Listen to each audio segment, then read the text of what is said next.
Bonjour et joyeux Noël à vous qui nous suivez en ce moment.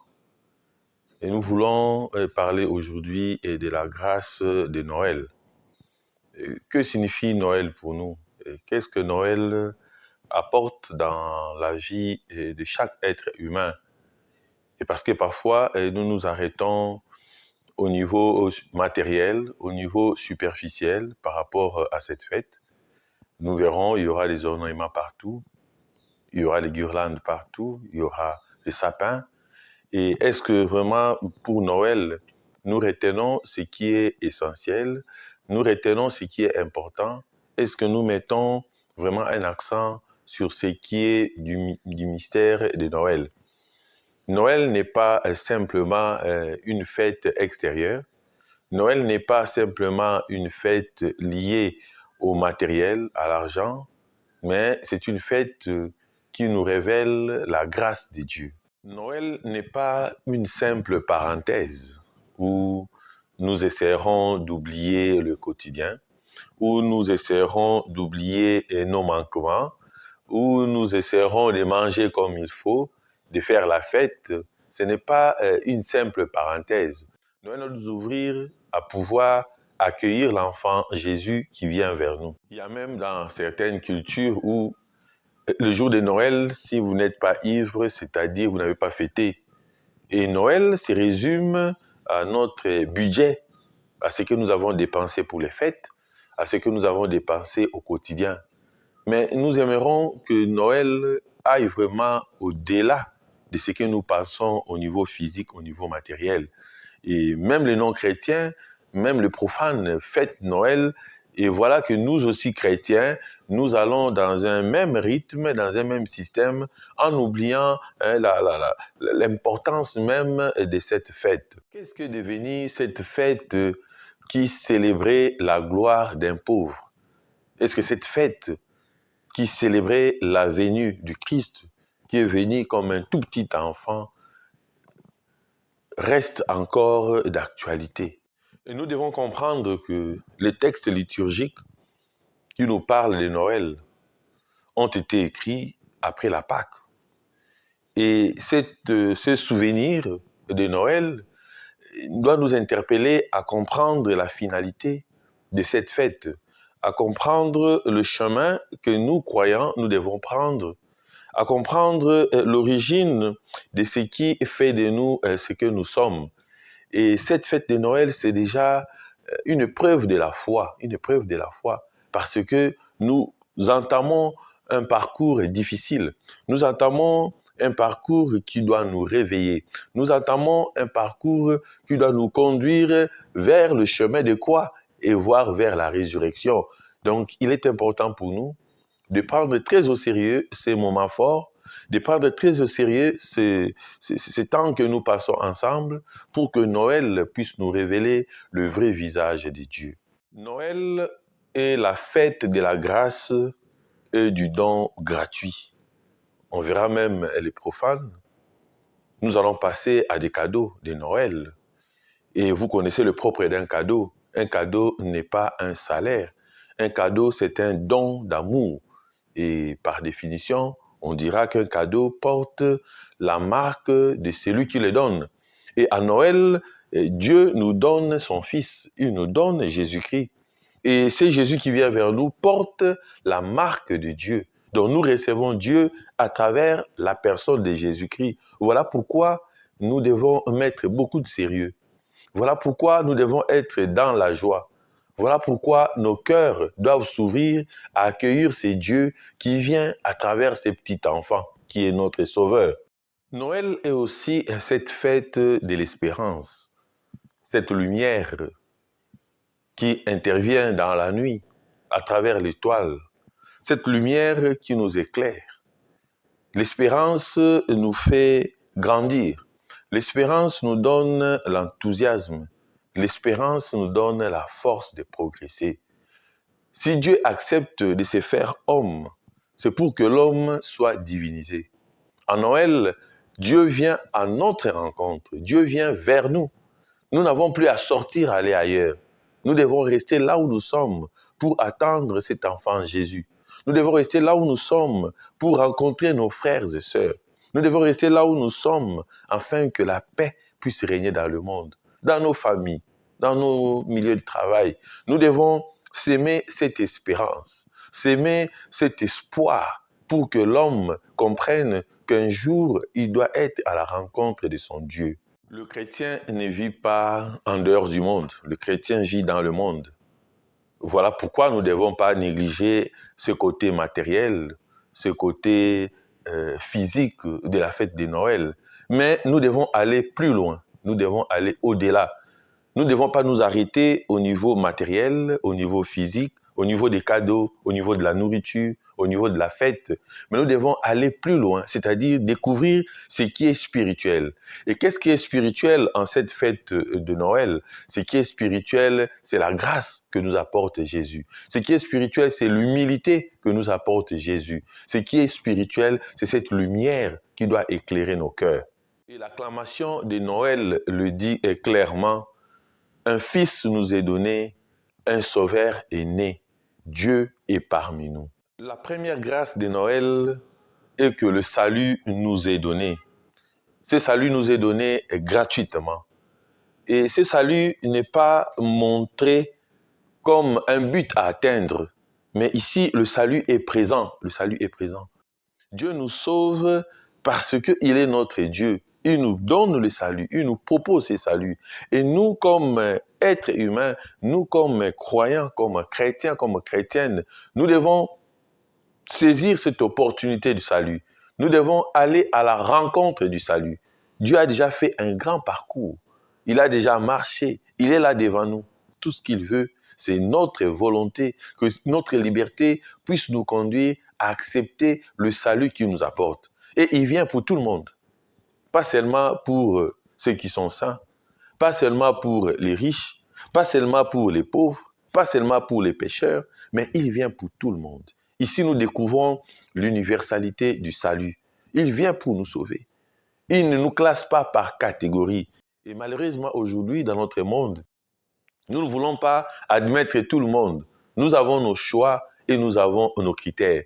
Si aujourd'hui, le jour de Noël, nous pouvons prendre cette option de pouvoir aimer gratuitement, que notre critère soit le critère d'amour, le critère de la gratuité, que ce soit le critère de la grâce. Et de quoi Jésus nous sauve-t-il? Autrefois, dans cette religion de la peur, on disait Jésus nous sauve de l'enfer. Mais je dirais aujourd'hui, Jésus nous sauve de beaucoup de maux. Jésus nous sauve de beaucoup de choses. Il nous sauve de la tristesse. Il nous sauve de l'égoïsme. Il nous sauve des blessures intérieures. Il nous sauve de la haine. Il nous sauve de la répétition. Il nous sauve de l'angoisse. Il nous sauve de toutes sortes de maladies. Et si nous avons bien suivi, pendant le temps de l'Avent, le prophète Isaïe nous donnait toutes sortes de promesses que le Christ devait venir réaliser. Et aujourd'hui, si le Christ vient parmi nous, c'est pour réaliser toutes ces promesses. Il nous sauve de nos maladies, maladies extérieures et maladies intérieures. Jésus nous sauve de la culpabilité. Il veut donner un sens à notre vie. Que nous puissions être conscients de ce que nous sommes, de ce que nous faisons. Nous puissions croire en ce que nous écoutons. Nous puissions croire en ce que nous disons. Et nous puissions croire à ce que nous faisons nous-mêmes. Et ceci est vraiment important en ce temps de Noël qui commence. Et bientôt, ça sera la nouvelle année. Nous devons nous recréer. Nous devons découvrir ce que nous sommes réellement pour nous laisser submerger par cette grâce qui vient nous libérer, par cette grâce qui vient nous montrer le vrai chemin. Jésus, en ce temps de Noël, vient justifier notre existence. Il nous dit que nous sommes agréés, nous sommes acceptés. Nous sommes admis. Nous avons réussi au concours. Voilà pourquoi c'est Dieu s'est fait homme. Pour que nous, comme hommes aussi, nous soyons divinisés. Il vient nous présenter la gloire qui nous attend. Il vient nous présenter c'est Dieu qui nous aime. Nous le voyons en chair et en os. Il ne reste pas au ciel. Il ne reste pas dans les idées, mais c'est Dieu est réel. Nous pouvons le palper, nous pouvons le toucher, nous pouvons le côtoyer, nous pouvons le visiter. Voilà une image de la grâce. Nous n'avons rien payé. Nous n'avons pas passé un concours. Mais c'est Dieu qui accepte de venir vers nous. Emmanuel, Dieu parmi nous. Il accepte de venir vers nous. Ça, c'est le don de la grâce. Ce qui est spécial dans la grâce, c'est que nous ne pourrions jamais payer ou rembourser ce que Dieu fait pour nous. C'est impossible. C'est comme un enfant à un certain âge qui dit à sa mère ou à son père, voilà, fais-moi la facture de tout ce que tu as dépensé pour moi quand j'étais enfant et je vais rembourser. C'est impossible. Parce que le don de la grâce n'est pas un don matériel, c'est un don spirituel.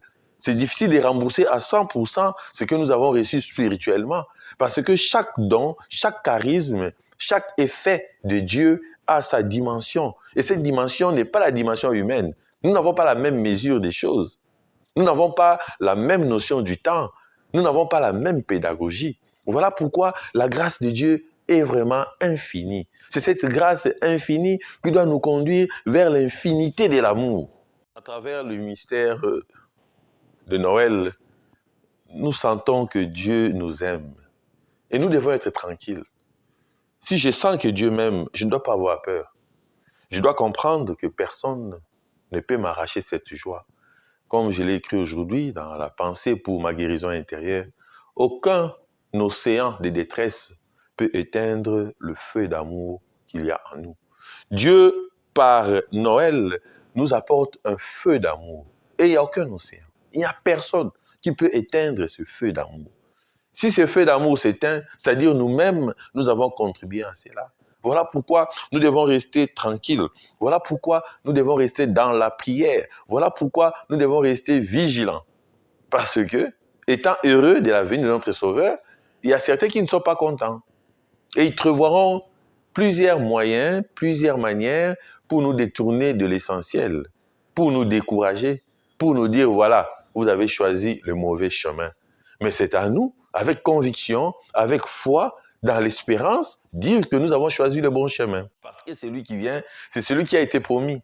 C'est Dieu qui s'est fait homme. Et c'est une joie pour nous. L'époux sera désormais avec nous. Voilà pourquoi nous n'allons plus gêner. Voilà pourquoi nous serons en fête. Voilà pourquoi nous serons bien habillés. Et cet habillement extérieur doit traduire notre intérieur, doit traduire ce que nous vivons du fond de nos cœurs. Nous dirons à travers le mystère de Noël que Dieu a fait les plus durs. Et il ne nous reste qu'une seule chose, reconnaître le don de Dieu. Nous devons reconnaître ce don gratuit de Dieu. Et en reconnaissant ce don gratuit de Dieu, nous devons être capables de le transmettre aux autres. Que nos cœurs deviennent vraiment les crèches. Que nos cœurs deviennent vraiment le lieu où l'enfant Jésus peut se reposer.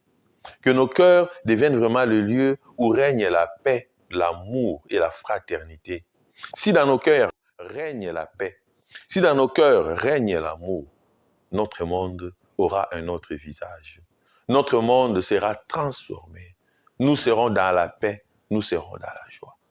Comme je l'ai dit encore dernièrement, dans mes pensées pour la guérison intérieure, les religions, les ethnies, les langues, les frontières ne sont que des cicatrices de l'humanité. Une humanité déchirée par le péché, une humanité déchirée par la haine, une humanité déchirée par la colère, par la jalousie. Et Jésus qui vient, il vient pour nous unir. Nous serons vraiment fils de Dieu. Nous serons vraiment bénéficiaires de cette grâce divine. Si et seulement si nous acceptons de vivre ensemble. Et voilà pourquoi nous avons besoin de l'Esprit Saint. Cet Esprit de Dieu qui doit nous guider au quotidien, qui doit nous aider à découvrir qui est réellement Dieu pour nous. Pourquoi nous devons être sauvés? Parce que souvent nous sommes dans notre confort quotidien et nous pensons que nous sommes déjà arrivés. Mais non, nous devons sortir de notre case, nous devons sortir de notre maison, nous devons sortir de notre conception pour aller à la rencontre de ces dieux qui s'est fait homme, de ces dieux qui vient vers nous. C'est vrai, dans la vie, à un certain moment, on peut avoir l'impression d'avoir trouvé la solution à ces problèmes, d'être déjà arrivé. Mais soudain, les choses redeviennent encore difficiles. Et on peut se poser la question, c'est Jésus qui vient. ne nous laissera pas encore dans les difficultés? Est-ce qu'il va réellement nous guérir de toutes nos maladies? Est-ce qu'il va réellement nous sauver? Est-ce que c'est vraiment lui qui vient? Comme les disciples de Jean-Baptiste qui posaient la question à Jean-Baptiste, est-ce toi le Messie, Élie ou encore l'un des prophètes? Et Jean-Baptiste qui répond en disant, celui qui viendra vous baptisera de l'Esprit Saint. Je ne suis même pas digne de défaire ses sandales. Voilà, c'est pour comprendre que réellement Jésus est cette lumière qui vient. Cette lumière qui est parmi nous. Notre désarroi, notre découragement est déjà la rencontre de la grâce. Rencontre de la grâce. Si je commence à ressentir que je suis malade, c'est-à-dire j'ai été une fois en bonne santé pour comprendre que je suis malade. Et aujourd'hui, cette lumière qui est parmi nous vient nous sauver. Cette lumière vient nous éclairer. Et nous, comme chrétiens, comme chrétiennes, nous devons nous ouvrir à cette lumière. Laisser cette lumière éclairer nos cœurs, parce que nos cœurs sont incapables parfois d'aimer, parfois de recevoir le don de Dieu. Cette lumière est manifestée aujourd'hui ou symbolisée par l'étoile. Et nous devons vivre dans le bien. Nous devons faire ce qui est bien. Nous devons être remplis de l'Esprit Saint. C'est-à-dire ne pas commettre le mal, ne pas commettre le péché, pour découvrir cette lumière, découvrir cette étoile. Hérode n'arrivait pas à visualiser l'étoile, simplement parce que son cœur était rempli de méchanceté et de jalousie. Et parfois, nous aussi, notre méchanceté, notre jalousie nous empêche de découvrir ce que le Messie apporte pour nous. Fermons les yeux physiques, ouvrons nos yeux du cœur, regardons cette lumière dans la joie, tout en cherchant le développement des autres, tout en cherchant la paix des autres, tout en cherchant le progrès de toute l'humanité. Nous allons demander la grâce de l'Esprit Saint, afin que nous soyons capables d'accueillir ce tout petit Dieu qui vient vers nous. Ce Dieu qui vient dans l'humilité, dans la simplicité, à l'instar de sa mère, la très sainte Vierge Marie. Nous aussi, soyons des hommes et des femmes humbles, simples, capables de porter le salut pour les autres, capables de répandre la bonne nouvelle, capables de donner la joie et le sourire au monde. N'oubliez surtout pas de vous abonner, de commenter et d'aimer nos vidéos. Une manière de nous encourager et de dire merci à l'histoire sacrée et surtout à la simplicité de l'Évangile. Je vous dis merci et à la prochaine. Une fois de plus, joyeux Noël et bonne fête. Juste un petit bonus pour nous faire plaisir. Ça va nous faire un peu du bien. Voilà.